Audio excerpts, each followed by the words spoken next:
So decaling the Enterprise B, ignore the Batmobile instructions right here. I'm doing both at the same time. And I got all the painting done. Did some touch-up work with a brush, and it all came out pretty good. Happy with the results for the most part. Definitely glad I did these in separate parts. I really would have liked to do the nacelles separately too, but there was a seam line on the bottom that had to be filled, and I'd rather do that first. So working on the Acreation decals now. And one thing I think I forgot to mention is I sanded a lot of the detail off. There are raised ridge lines all over the kits. I left the ones on the saucer. I probably could have sanded those off as well, but mainly along the hull here, you can see a few remnants of them still. That's fine. It'll help me put the placement of the decals. But all that's going to get replaced by the decals themselves.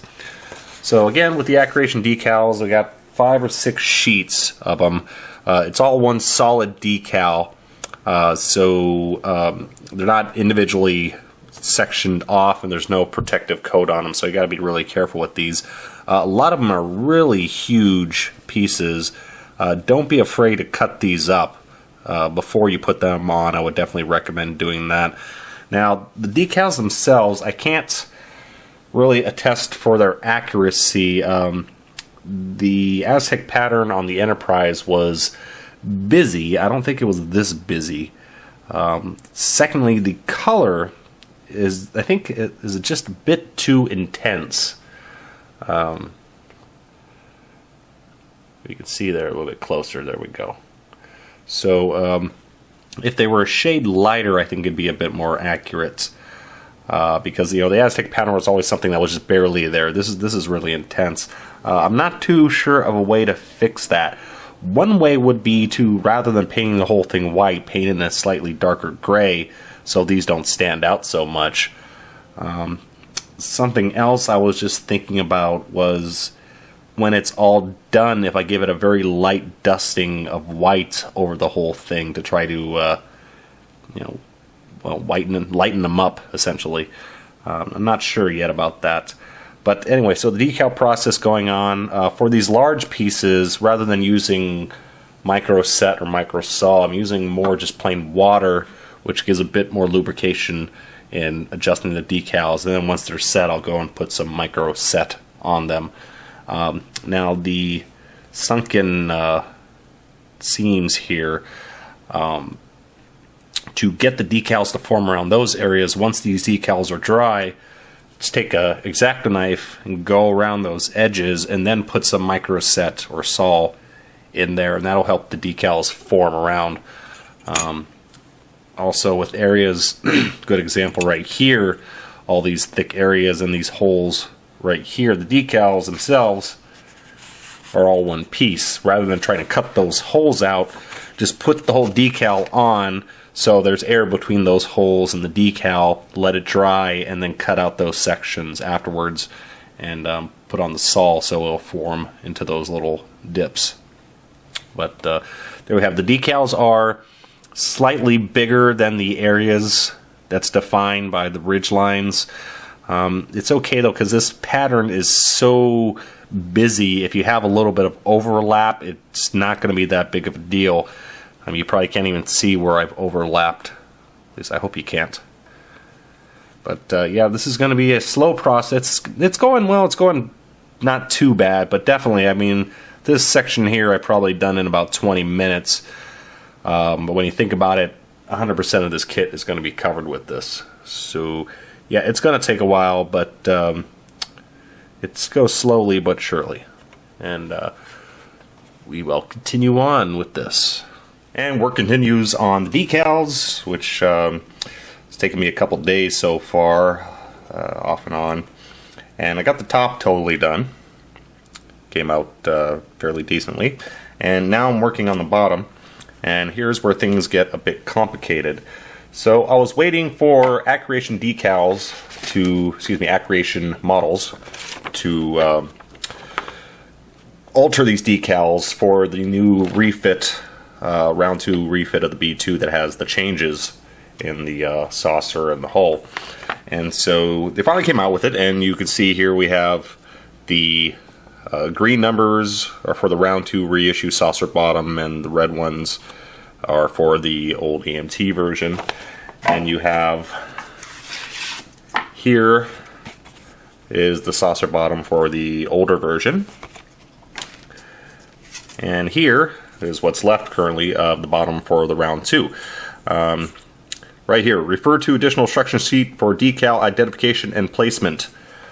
You may notice there's no numbers on this, so there's no way to identify them, which has made putting this down fairly difficult. Well, you have to figure it out. It wasn't too hard, but yeah, there's no numbers on it. They don't tell you which ones go where, and I had to figure it out by some of the decals have this little aqua blue mark that goes on these little rectangle sections here, which you may notice also is very off position on several of them, so they weren't printed correctly.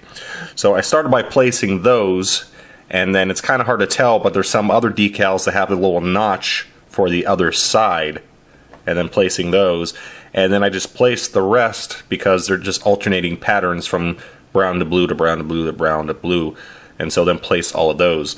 I'm not exactly sure what's going on here yet. I haven't gotten to that portion. Also, the pattern is a lot different from the top than it is the bottom, which I don't know if is correct or not. This looks similar to the actual Enterprise A pattern. This one I don't know, but there's a lot more yellow on this side than there is on this side. Actually, the blue is almost non-existent here. A lot more blue here too, which I thought, you know, might be an error, but then the older pattern is virtually the same. It does look slightly different. It's a bit more busy, but the coloring at least is somewhat the same. So there's that. There's also some left of it here. Oh, hang on, let me get this too. You can see this black schmutz on the edge of the decals here, and that's, you know, excess ink from the printer, and it's carried over into some of the decals. Some of the worst ones I've already used, but yeah, that's some production quality issues there that they have to deal with. But still continuing. The top was a lot harder. The bottom, except for trying to figure out where everything goes, is going a lot easier. Putting down this ring here, I would suggest cutting out this clear section and placing this down in 3 pieces. It's turning one decal into 3, but it actually goes a lot quicker because trying to put this thing down with this little gully in here and get it perfectly even and flat is, well, is impossible. So started chopping them up. And yeah, that's it. We're continuing. Oh, one thing I wanted to mention with these things, do not use warm or hot water as you normally would with decals. I was using warm water and some of the ink was actually starting to come off the decals. So just use room temperature water and you should be fine. And I haven't had too many catastrophes so far, at least none that, well, one I'll point out to you for your help. Here's the bottom here. But if you're following along, and when you do the ring around the edge here, I started the ring flush here and went around, and then when I got to the other side, I didn't have enough decal left. There's this big gap here. So, and I placed it perfectly right. I mean, you can see there's no overlapping here anywhere. So it's not my issue. They just didn't print the decals long enough. So if you're doing it at home, leave a bit more space here, and that will hopefully leave a bit less space on this side. I'm just really glad that I was planning on laying these first and then laying the center, which would have been really bad because then I would have ended up with a big gap in the middle. Thank goodness I didn't do that. But yep, that's what's going on, and a lot more decal work still to do. One last update before you'll see the final production here. I thought the saucer would be the most complicated area, but actually it's the rest of the ship. The saucer went pretty, well, not fast, but it was simple because it's still mostly flat, and the decals fit fairly well. The bigger problems are the hull, and to a greater extent the nacelles, because now things are starting to not fit anymore. The decals along here are all slightly off.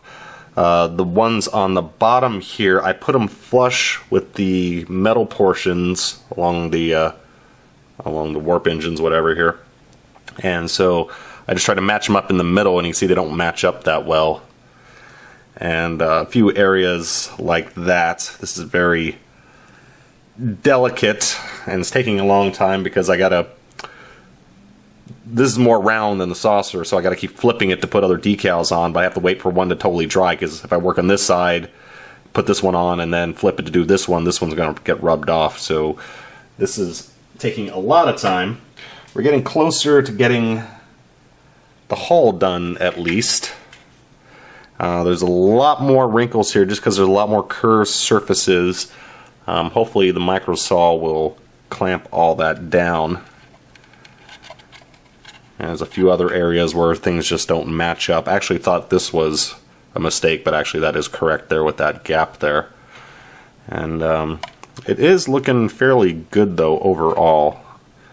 I mean, decals are not a cheat when you have to do this many of them. This is a really hard portion to do inside here. You get a huge decal sheet to go in there, which I don't see how you can fit unless you put it on before you paint the entire model and then put it together. I'm just cutting up the decal just to put it on the obvious areas here, and I'll forget about the darkened areas on the inside. But a couple more days, this will be done. Then we do the cutting in the microsaw, and then there's some areas that I have to touch up with paint. This inside here is supposed to be gray, and there's a few other bits and bobs that needs to be painted as well. Again, with the decals, they're the only game in town, so it's not like I can really rate them. They're okay. They're really complicated. They're not perfect, which is understandable. I haven't hit any huge, massive walls yet, and hopefully I won't, since I'm getting pretty close to the end here. You can see we don't have too much left, thankfully. And then once all these decals are done, I got to varnish this whole thing, and then put on the rest of the decals. Woohoo!